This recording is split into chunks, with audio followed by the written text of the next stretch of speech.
কেউ একবার পরম ধনহারা হয়ে যায়। ও মা, ঘরে যে ফিরতে হবে সেদিন খালি হাতে গো। ধন দিয়ে পাঠিয়েছে পিতা, খালি হাতে যদি ঘরে যাওয়া যায় আবার কি মাঠে পাঠাবে পরের দিন? আর পাঠাবে না। তাই মাগো, এসেছি গোষ্ঠ গোচারণের মাঠে খেলা খেলতে। কোথায় গোষ্ঠ গোচারণের মাঠ? কাদেরকে খেলা সঙ্গে নিয়ে খেলবো, কেমন করে খেলবো, সেটা জানতে হলে আমাদের সময় থাকতে একজন গুরুচরণ আশ্রয় করতে হবে। যাহা আছে বিশ্বব্রহ্মাণ্ডে তাহা আছে প্রত্যেকটি মানবদেহের ক্ষুদ্র ভাণ্ডে। গোষ্ঠ গোচারণের খেলার মাঠ, দ্বাদশ রাখাল নবলক্ষ ধেনু কোথায়? আমাদের এই দেহের মধ্যেই রয়েছে। এদেরকে সঠিকভাবে আচরণ করে গোষ্ঠ গোচারণের মাঠে এসে আবার আপন ঘরে ফিরে যেতে হবে। এই সঠিকভাবে এদেরকে আচরণ করার নাম হলো গোষ্ঠ গোচারণ লীলা। হরি বল হরি বল। তাই এদেরকে সঠিকভাবে আচরণ করতে হলে গোষ্ঠে এসেছি, খেলা যে কিভাবে খেলতে হয় জানি না। মহাজন বললেন, খেলা যদি তোমার না জানা থাকে তাহলে একজন পাকা খেলোয়াড়ের সঙ্গ ধরতে হবে। কি বাবা? পাকা খেলোয়াড়টা আমাদেরকে, পাকা খেলোয়াড়টা হচ্ছে আমাদের যার যার চৈতন্য গুরু। হরি বল হরি বল। সেই গুরুচরণ আশ্রয় করে তুমি খেলা শিখে মাঠে নামো ভাই। যতই শক্তি থাক না কেন তোমার জিতবার কোনো আশা নাই। খেলা শিখে মাঠে নামো, খেলা শিখে মাঠে নামো ভাই। যদি খেলায় জিতবার তোমার আশা থাকে, আশা থাকে, খেলা শেখো গিয়ে তোমার গুরুর কাছে। গুরুর কাছে ভক্তি ভরে প্রণাম করে মাঠে নামা চাই। খেলা শিখে মাঠে নামো ভাই। মাঠে নেমে যদি করো হুড়াহুড়ি, হুড়াহুড়ি তুমি হেরে যাবে তাড়াতাড়ি। তাড়াতাড়ি মাঠ ছেড়ে পালানো ছাড়া আর কোনো গতি নাই। খেলা শিখে মাঠে নামো ভাই। চতুর রসিক যারা খেলার মাঝে যেতে তারা, যেতে তারা আনন্দময় জীবন ভরা। পাগল মালতী ভেবে খেলে তাই। খেলা শিখে মাঠে নামো ভাই। খেলা শিখে মাঠে নামো ভাই। মাগো, এই যে আমাদের অষ্টকর্ণী লীলা কীর্তন, এই কীর্তন শ্রবণ করে শুধু বহির্জগৎরা ভাবলে হবে না। এই কীর্তন শ্রবণ করে একটু অন্তরঙ্গটাও ভাবতে হবে। এই পদাবলী কীর্তনটা শুধু মনোরঞ্জনের জন্য নয়, আনন্দ করার জন্য নয়। ওমা, নাচ গান করার জন্য পদাবলী কীর্তন না। নাচগানই যদি হতো তাহলে আমার কমিটি দাদারা লাখ লাখ টাকা খরচা করে এখানে কীর্তনের আয়োজন না দিয়ে অন্য অনুষ্ঠান দিতে পারত। অন্য অনুষ্ঠান যদি দিত তাহলে এর চেয়ে বেশি মানুষ হতো মা, তাই না? এর চেয়ে বেশি মানুষ হতো বটে, কিন্তু আপনাদের মতো ভক্তের চরণ ধলি আঙ্গিনায় পড়তো না বাবা। হরি বল হরি বল হরি বল। আমার কমিটি দাদারা এখানে কীর্তনের আয়োজন করেছে বলে আপনাদের মতো পরম বৈষ্ণবের চরণ ধলি আঙ্গিনার মাঝে পড়েছে। তাই কোনো ভাগ্য ফলে, কোনো পুণ্য ফলে যদি পরম বৈষ্ণবের চরণ ধলি আঙ্গিনায় পড়ে, সেই পরম বৈষ্ণবের চরণ ধলির পরশের গুণে আমার এখানকার কমিটি ধন্য হয়ে যাবে, গ্রামবাসী সকলে ধন্য হয়ে রাধা মাধবের জীবন। হরি বল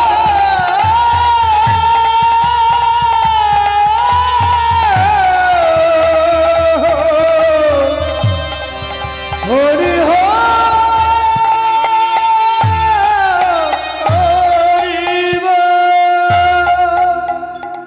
মধুর বৃন্দাবনে এসে দেখতে পেলাম নন্দের নন্দন শ্রীকৃষ্ণ গোবিন্দ আমার বিনোদ খেলা খেলতে খেলতে প্রাণের সখা বটুকে সঙ্গে নিয়ে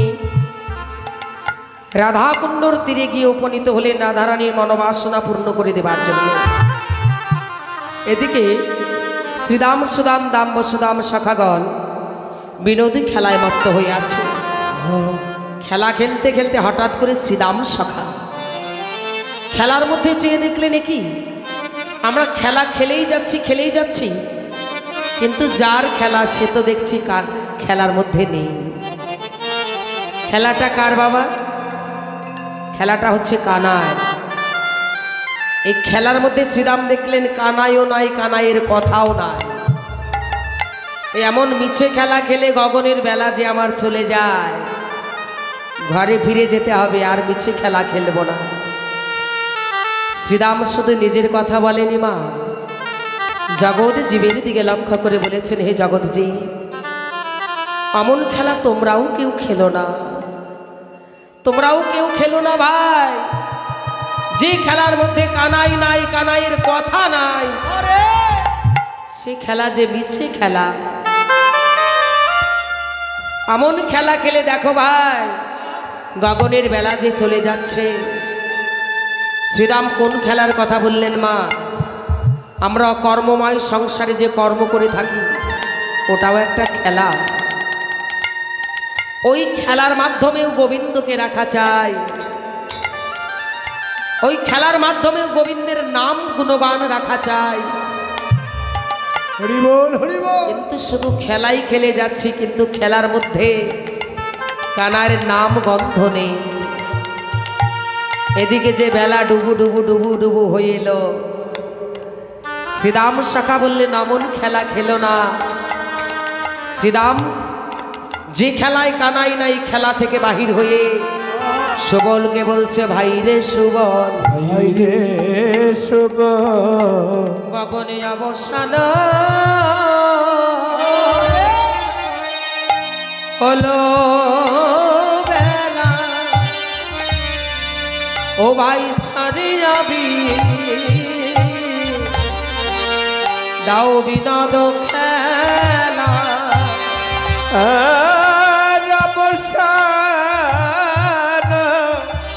অবসান রে ভাই বেলা, হলো বেলা,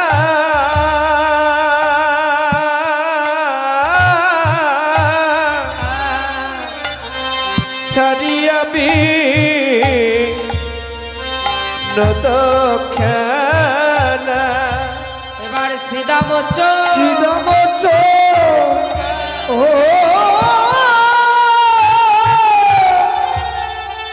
চলিল রাম আসে গো, বসে গো, শ্রীরাম চলিল রাম বসে। শ্রীদাম চলিল তারি পাশে। আরে শ্রীরাম চলিল শ্রীরাম চলছে খেলা ছেড়ে তারি পাশে। অগজার পাশে ভাই, ভাই কানা যাচ্ছে। শ্রীরাম চলিল তারি পাশে। ওরে যার কাছে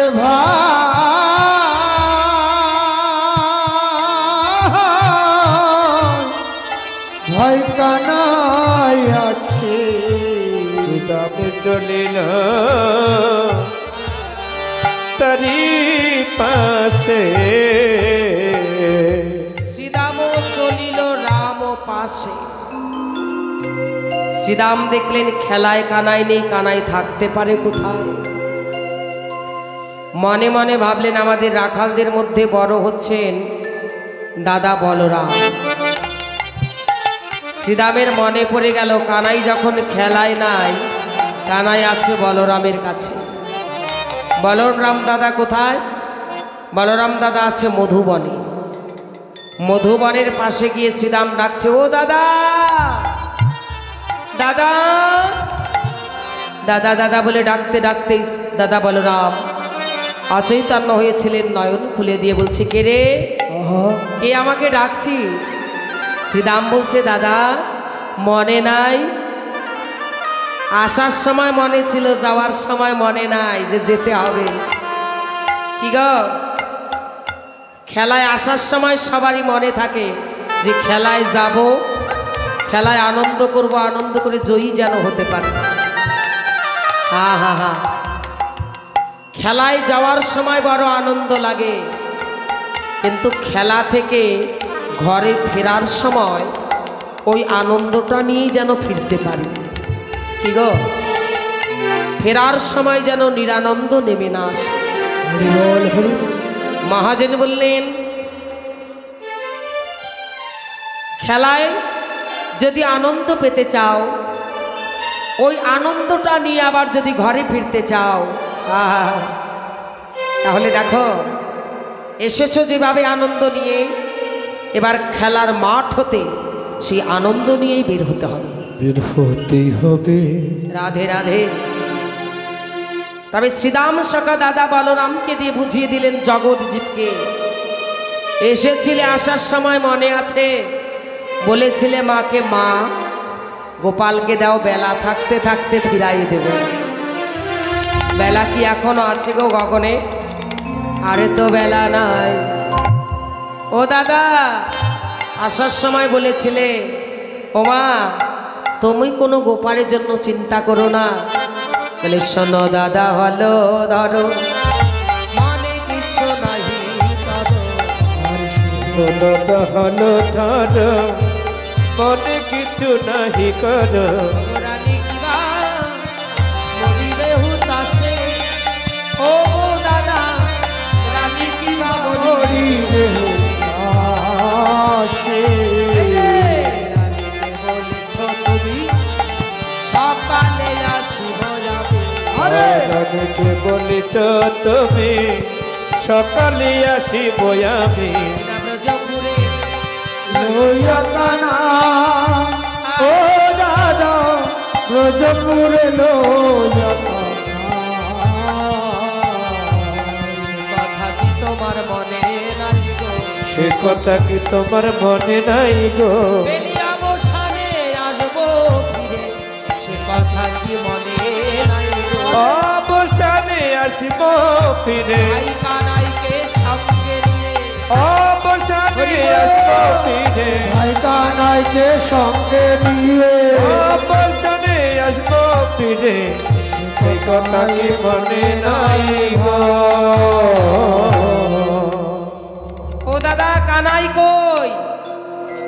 কানাই যখনই মাত্র কানার কথা শ্রীদাম বদনে বললেন, দাদা বলরামের মনে পড়ে গেল, সত্যি তো সকালবেলা এসেছি এই বনে, আহারে মাকে বলে এসেছিলাম, সত্যি এই কথা মতো যদি গোপালকে ঘরে না ফিরাতে পারি, গোপাল যদি কথা মতো না ফিরাতে পারি, আবার তো গোপালকে পরের দিন আমাদের সঙ্গে গোষ্ঠে দেবে না।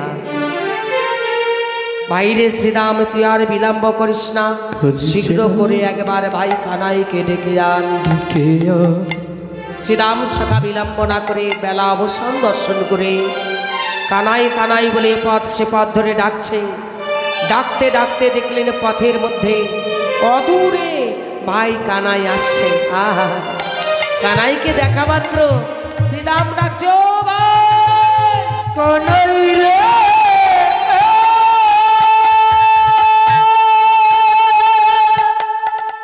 এই যে ভাই, এই যে ও ভাই কানাই রে,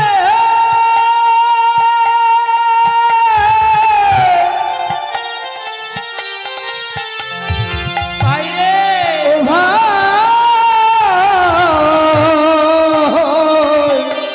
কাছে আয় ভাই। কাছে আয়, কাছে আয়।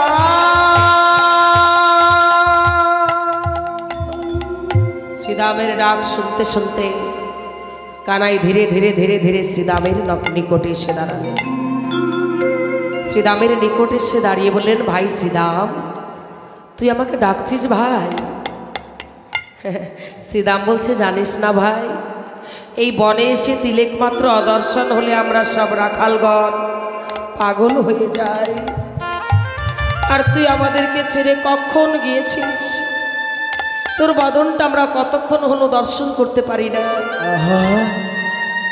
কানাই বলছে, শ্রীদাম তোরা যেমন আমার সঙ্গ ছাড়া থাকতে পারিস না ভাই, আমিও রে তোদের সঙ্গ ছেড়ে দিয়ে দূরে আমার ভালো লাগে না।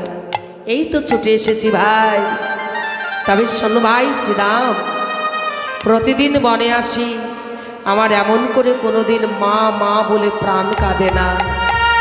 আজ আমার ঘন ঘন ঘন ঘন মায়ের কথা মনে পড়ছে, আর ঘন ঘন আমি বিষম খাচ্ছি। শ্রীরাম, তুই আর বিলম্ব না করে পালো ঝড় কর শ্রীরাম।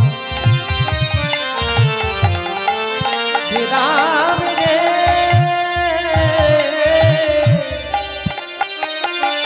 বাইরে সানো দাও সিংগার, পালো ঝড় এর পালো ঝড় কর করছি না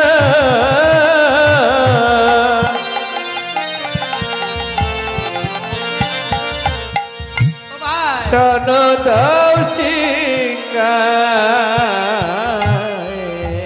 বাইরে শ্রীরাম সগন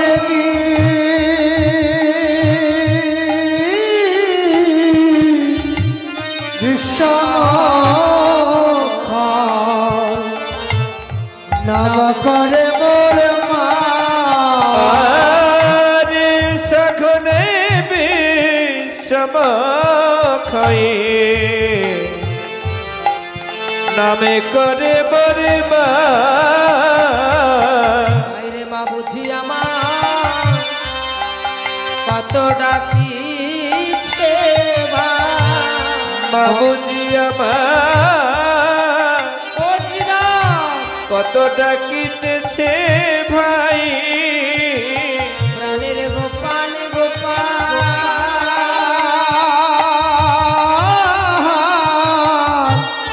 গোপাল বলে বাবুজি কত কত ডাকিছে ভাই। আরে গোপাল গোপাল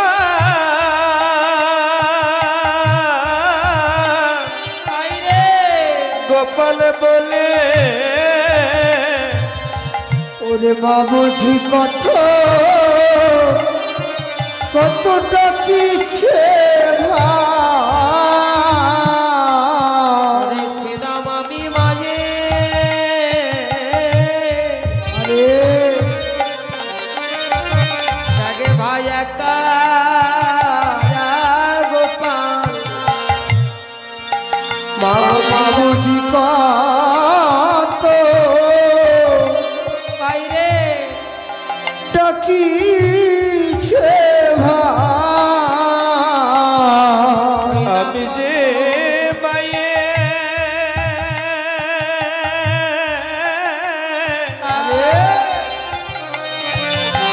আমি একা গোপাল, আমার বাবুজি কত ডাকিছে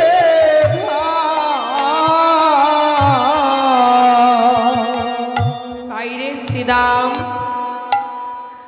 প্রতিদিন বনে আসি, আমার মন প্রাণ এভাবে কোনোদিনও তো কাঁদে না ভাই।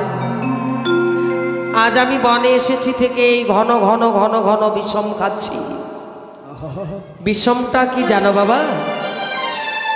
বিষমটা আমার মায়েরা দিদিরা ভালো করে বুঝবে। গলায় যখন লাগে তখন আমরা সেটাকে বিষম বলি। কানাই বলছে দেখ দেখ দেখ শ্রীরাম, ও ভাই আমি না